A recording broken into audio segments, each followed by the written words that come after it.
Hey, it's the Blind Man Handyman here. So, uh, so if you like what I'm doing, please don't forget to hit the like and subscribe. I really appreciate it. It helped me out. Trying to get to the goal of 1,000 people. That'd be great for my videos. So, me being blind and visually impaired, and a disability, sometimes I have to think out of the box and how to work efficiently. So, right now I'm going to be doing some electrical work, and I have to think forward. So what I'm doing, because pulling out tools all the time, right now I am preparing all these wires to be able to be crimped, because they don't come prepared like that. And I've got my fuses all done over here. These are my fuses. These are things that, so I don't mind.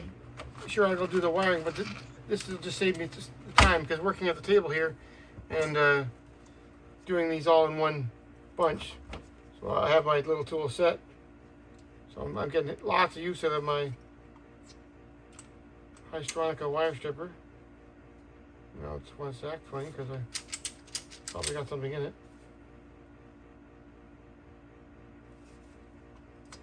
So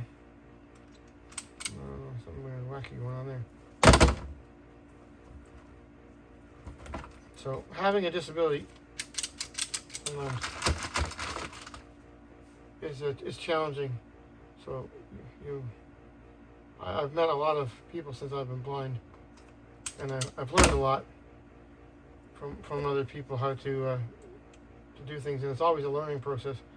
I hope someday that I'll be able to put all of my skills to use. These videos that I'm doing is to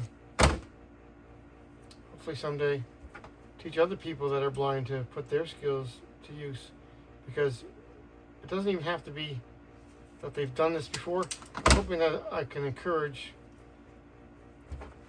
younger, people that have gone recently visually impaired and blind, or have had some other kind of disability, to be able to do a job that they did before and enjoy it, be good at it, stuff like that, and be contributing. Because you have a brain, and if we use it the way that we want to. This one here is acting funny. I don't know, maybe it's the way the wire is made. I wouldn't say it's a crimper, because all the other ones worked. That one was a little short. So I'm doing this to prepare everything. That's long enough to crimp. If I need to, I can pull up my knife when I go to do it, see if it's a bit longer. So it's a bit chewed up too. Look at that. So we're gonna actually go a little further with that. I see the chewed upness. That's not gonna. We shall wait and see which one it is. If it's the middle one, we're not gonna. So also I do planning. So I got a friend to help me. So let me see if I've done this right. This one here should be the red.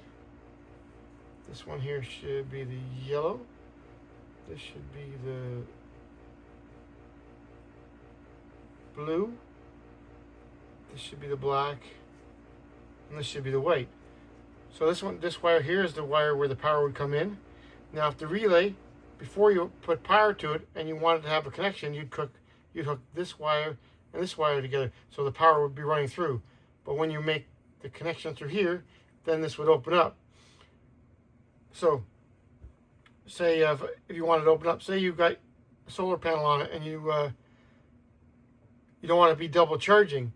So when the solar panel is on, you would have this. When the truck is off, when the truck is off, and the solar panel would be sending power through here. But when you start up your engine, the power would come on this. It would open this circuit, and then the alternator would take over charging your batteries. So you can have the circuit like that.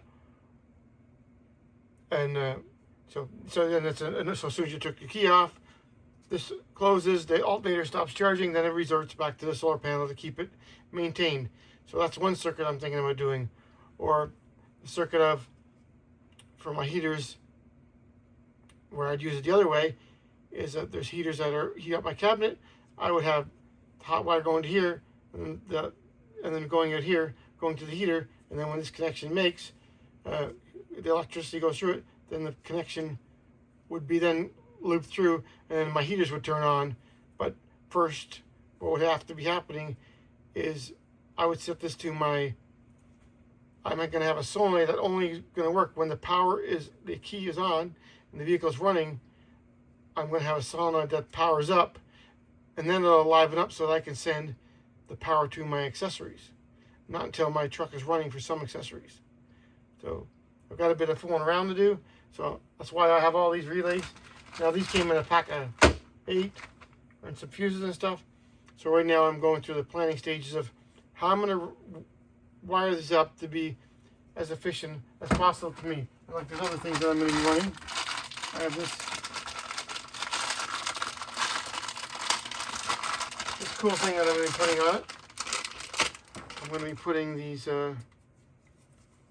cigarette lighter accessories, because I have those lights that I've seen a video on, and USB and USB-C connectors for charging cell phones and for running my exterior lights, or even I have this emergency light, like an orange light that I've picked up.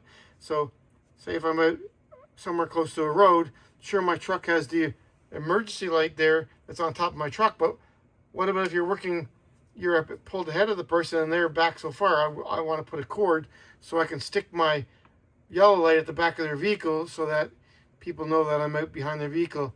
If there's a reason why I can't pull over there, could be terrain. You don't know where sometimes people break down to, and sometimes you always can't access them. So there's a lot of planning on going on, what I'm doing here. And my reason for building my service truck is I want to make my truck so good that when I pull over somewhere that I should be able to almost fix everything, unless I need a part that I can't make. But if we get the part, I should be able to put it on, because I have the tools to jack it up or lift something or maneuver around. And I'm hoping that I'll be able to make my own hydraulic hoses. I'm working on that as well. So there's going to be a lot of stuff going on with my service truck still. I'm hoping to get the welder up and running soon. So you keep watching my YouTube channel, and hopefully you can watch me do this stuff. There's other little things that I'm going to be doing to mark things out as well. I forgot, like when I'm going to be doing all these connections on these wires. Another thing that I'll do is I'll put tape on the one wire, so then that wire I know will be positive. The color of the wire doesn't really. I got some marking tape that I normally would have, but when I was doing some electrical recently or a while ago, someone handed me my marking tape. So just instead of it being a roll of tape, they thought, oh, here's the tape. I never asked what color it was, and it was my marking tape that I put on, so that I'll take that roll of marking tape and I'll use that all around. Okay, that piece, and I'll have another roll, and I'll say, okay, this is the roll I used for this, and that's for wiring one side, and this is the roll I used for the other side. So it's marked, and I usually make like I'll cut the center part here. Sometimes I'll cut cuts inside the center line. So then I'll say, oh, the one with the 3 cuts in it. So there's technical aids and things that I do to make things work for me. And I'm hoping to do a better job with sharing with other people that are visually impaired. But thanks for watching the Blind Man Handyman.